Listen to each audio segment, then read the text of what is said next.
Welcome back. Singapore businesses are reporting weaker confidence for 2026, even as fears over US tariffs fall sharply from earlier this year.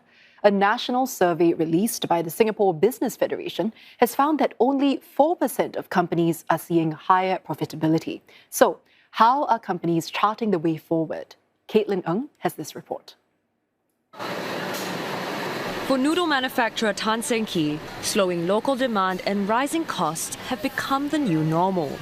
We've seen operational costs, business costs increasing at a rather rapid rate, namely manpower costs, utilities, as it is a very important aspect of our business.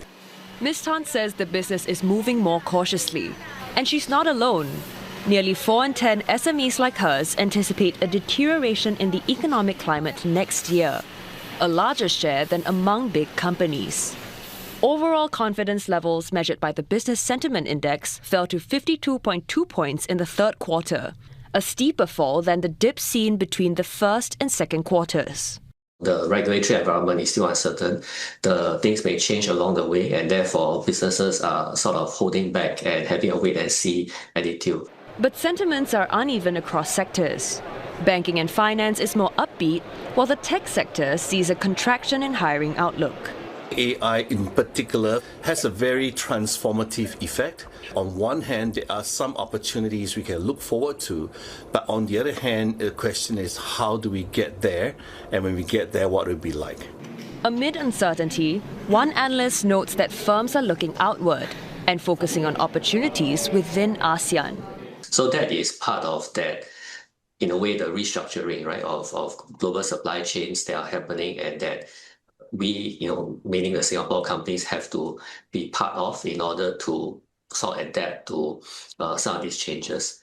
It's also one of the areas that firms are hoping for more support in when it comes to next year's budget. Other top asks focus on managing rising costs, developing local talent, and improving cash flow. And for more on this, I'm joined by Musa Fazal, who is a Chief Policy and Operating Officer of Advocacy and Policy at the Singapore Business Federation. Musa, welcome to the show. Thank you, Angela. Let's start first of all on how companies in Singapore are feeling going into 2026 based on the survey. Yeah, so thanks for bringing me on and allowing me to unpack some of the results from our National Business Survey.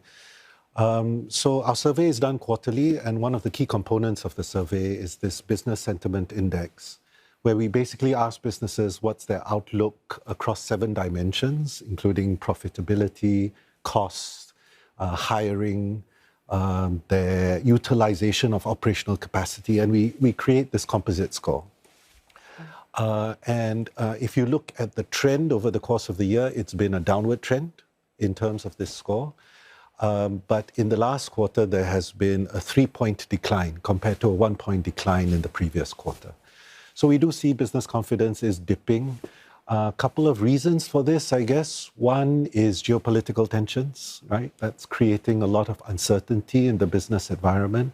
Singapore is a small open economy, trade exposed, so we are concerned about those kinds of issues.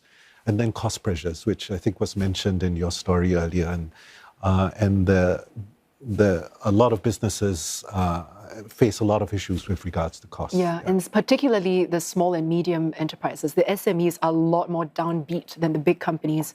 What are the worries that are hitting these smaller businesses harder? Yeah, so I think one of the reasons why SMEs tend to be a bit more downbeat than larger enterprises, one is that cost pressures for SMEs matter a lot more. And some of these cost pressures arise because, Singapore, we're a resource-constrained country. So with manpower shortages, we have higher manpower costs. Because of land and space shortages, we have higher rental costs. And I think there are also utilities costs arising from, trying to decarbonize our economy. But at the same time, there are also some of these cost pressures that arise from some of the geopolitical tensions that I talked about. So supply chain disruptions, increasing logistics costs. So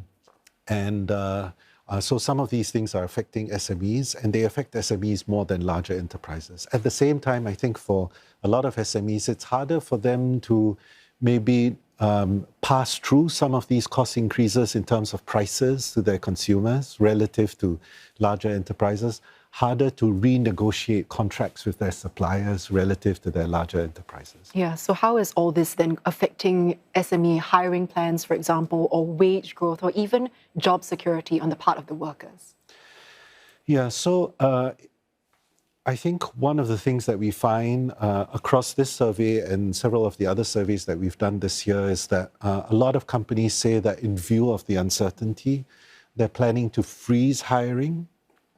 Not so many companies are saying that they're planning to reduce wages, but fewer are planning to make wage increases in the coming year. More of them are planning to keep wages frozen for some time in view of the uncertainty with regards to cost. At the same time, I guess one of the things that we asked in the survey is what strategies businesses are taking in response to some of these cost pressures. And we do find that for this quarter, in comparison with previous quarters, there are relatively fewer companies planning to invest in, for example, upskilling and talent development. More companies are focusing their attention on cost-cutting measures, on trying to maintain their profitability, for example, through business process re-engineering and so on. So those tend to be the focus areas for a lot of companies. Yeah, well, why are we seeing then a growing sentiment gap across sectors? Is SBF worried that we could see a two-track economy emerging? Yeah, it's an interesting question. I'm not sure it's so much of a two-track economy as a situation where maybe the economic growth is not evenly distributed across sectors. So I think, as was mentioned in your story, some sectors which are more confident and upbeat about the future include financial services, banking and insurance, the construction sector, and some of the sectors that are less confident about the future, F&B, retail, hotels and accommodation.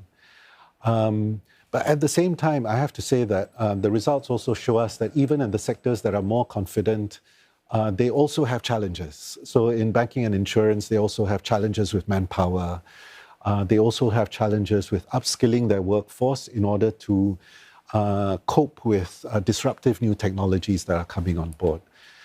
What I think this shows, though, is that we probably need interventions which are more sector-specific, rather than attempting to have a one-size-fits-all type of relief across all sectors, because different sectors are hit differently. Yeah, Musa, thank you so much for breaking all of that down for us. So I've been speaking with Musa Fazal, who is a Chief Policy and Operating Officer from SBF.